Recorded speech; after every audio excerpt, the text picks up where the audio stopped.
皆さんこんにちは、ガジログです。今回はこのコークオンというアプリがありますが、結構使ってらっしゃる方多いんじゃないかなと思うんですけども、このコークオンのアプリはスマートフォンの歩数計を使ってカウントされていくっていう仕様になっています。ですのでスマホを持ち歩かないとこの歩数がカウントされていかないんですね。しかしながらスマホを持ち歩かないといけないっていうところで、結構ね、私みたいにウォーキングをされている方は、これ Android で大きいスマホになりますので、ポケットに入れて歩くと結構大変なんですよね。ですので、なんとかこうしたせっかくね、スマートバンドがありますので、この歩数計をここまで反映させることができないのかっていうことをいろいろ試してみました。その中で一つの方法がありまして、Xiaomi スマートバンド7限定というか、ミーバンド6もミーバンド5もそうなんですが、この ZEP ライフとペアリングすることができましたら、なんとかここのコークオンまでその歩数を反映させることができましたので、その方法についてご紹介できればと思います。それでは早速本日も行ってみましょう。まずその方法なんですが、一つね、条件があります。それはですね、Android 限定になってしまいます。というのは、この ZEP ライフアプリをまず Google Fit に連携させる必要があります。で、この連携ができるのはやはり Android になってしまいますね。ですので iPhone では使えないっていうやり方になってしまいます。そしてね、もう一つその Android 限定になってしまう理由の一つなんですが、このコークオンアプリを見ていただきますと、スマホ歩数計データの連携っていうところがありまして、Google Fit とここに出ています。今連携済みになっていますね。ですので、この部分が Android スマートフォンの場合は Google Fit のみとの連携になってしまいますので、このあたりもね、iPhone とは連携できないっていうことの一つの理由になっています。というわけで私がいろいろ試してみたんですが、この Xiaomi スマートバンド7とペアリングが ZEP ライフアプリ、そして Google Fit のアプリ、コークオンのアプリ、この3つが必要になってきます。そのあたりはね、一つご注意ください。iPhone でどうやって反映させるかに関しましては、実際試してみましたけど、それはできなかったわけですので、今回は Android 限定のやり方になります。ではね、実際連携の方やってみたいと思います。まず第一条件としましては、この Xiaomi スマートバンド7を ZEP ライフとペアリングしていただきます。ここに今出ていますが、Xiaomi スマートバンド7がペアリングされている状態になっています。この状態になりましたら、このアカウントの追加というところをタップしていただきます。ここの Google Fit っていうところがありますので、ここをタップします。おそらくこのあたりに連携を承認するような項目が出てきますので、承認していただいて連携をしていただきます。そうしますとね、自分のアカウント名が出ていると思います。この状態になりましたら、今度はこの Google Fit を開いていただきます。そうしましたら、この一番右下の部分になります。はい、ここをタップしますと、このアカウントの左側になりますが、このギアのマークですね。ここをタップします。そうしますと、今度ね、接続済みのアプリの管理とありますので、ここをタップします。確認になりますね。ちゃんと連携できている場合は、ここに ZEP ライフ、過去 MiFit って書いてありますが、アカウントのアクセスが可能というふうになっています。そうしましたら、今度はコークオンのアプリを開きます。この状態で、この棒3本のね、部分か、もしくはこのガジログって書いてあるアカウント名のところをタップします。じゃあ今回はね、アカウント名のところをタップします。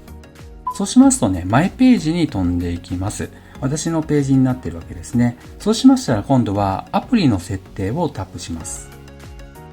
そうしますとね、先ほどお見せしたページになりますね。この部分になりますね。コークオンウォークと書いてありますが、スマホ歩数計データの連携というところがありますので、今ね、オフになっていましたら、未連携となっていますね。Google Fit と未連携になっていますので、ここ連携をオンにしますと、自分の Google のアカウントをタップします。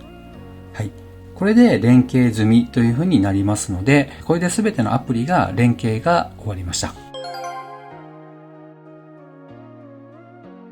というわけで、連携の方法はここまでになります。今見ていただきますと、Xiaomi スマートバンド7のこの歩数が1042歩になっています。そして、この部分見ていただきますと、1042歩になっています。これは Google Fit の歩数計になりまして、このスマートバンドでカウントされている歩数が、この ZEP ライフで取得されて、連携された Google Fit に飛んできています。それで今表示されている状態になっています。で、ここに Google Fit に集まったデータが、今度はコーク音に反映されるっていうことになります。ですので実はですね、コーク音自体がカウントしてるというわけではなく、スマホの歩数計を使ってカウントされているってことになります。で、そのスマホの歩数計は実は Google Fit が裏で動いているってことになるわけですので、そういう流れでコーク音まで歩数計のデータが流れてくるってことになります。ここまで連携ができましたら、今度コーク音を開いてみますと、はい、今日の歩数が1041本になっています。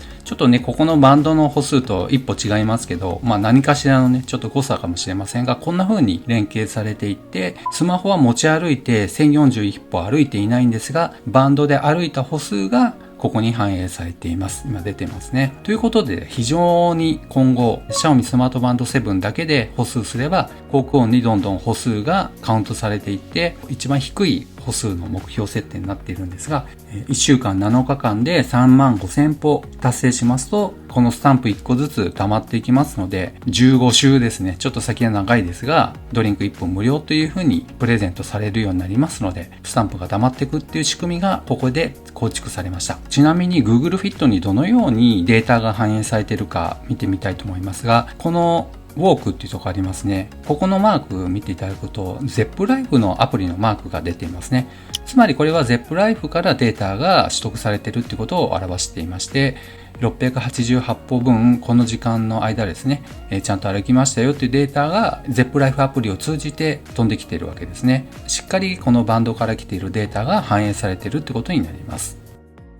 というわけで今回 Xiaomi スマートバンド7の歩数のデータをコーク音に反映させるまでの方法についてご紹介しました。もう一度シンプルにご説明しますと、バンドで得たこの歩数のデータがまず ZEPLIFE と同期されて取得されます。そして取得されたこのデータがGoogle Fit に飛んでいきます。連携されているわけですね。そして Google Fit で取得されたデータが今度はコーク音まで飛んできているということになりますので、こういう流れで最終的に Xiaomi スマートバンド7で得られた歩数がコーク音のここの部分に反映されてくるっていうことまで連携させることができたわけですね。ですので必ずしも Xiaomi スマートバンド7でなくてもいいかもしれません。ZEPLIFE を使えます Xiaomi スマートバンド6とかね、5とか、そのあたりでもしっかり連携できるんじゃないかなと思います。では本日は以上となります。こうしたスマートバンドを使った連携や、そしていろんな使い方に関しましての関連情報を私のチャンネルでは出しています。よろしければチャンネル登録を